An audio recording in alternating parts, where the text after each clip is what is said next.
ক্ষুদিরাম বসু একটি নাম যা সাহস আর আত্মত্যাগের প্রতীক। 1889 সালে মেদিনীপুরে জন্ম হয় তার।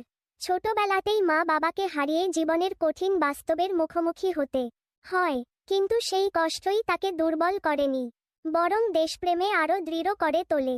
স্কুলে পড়ার সময় থেকেই তিনি ব্রিটিশদের বিরুদ্ধে আন্দোলনে জড়িয়ে পড়েন। মাত্র 18 বছর বয়সে দেশের স্বাধীনতার জন্য নিজের জীবন বাজি রাখেন।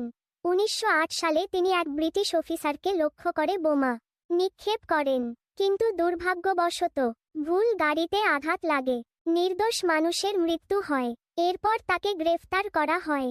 আদালতে দাঁড়িয়ে তিনি ভয় পাননি, বরং হাসিমুখে মৃত্যুদণ্ড মেনে নেন। 1908 সালের 11 আগস্ট ফাঁসির মঞ্চে উঠে তিনি বলেছিলেন, দেশের জন্য মৃত্যু তার গর্ব। এক কিশোরের এই মর্মান্তিক আত্মত্যাগ আজও আমাদের শিখিয়ে যায় সাহস আর দেশপ্রেম কাকে বলে।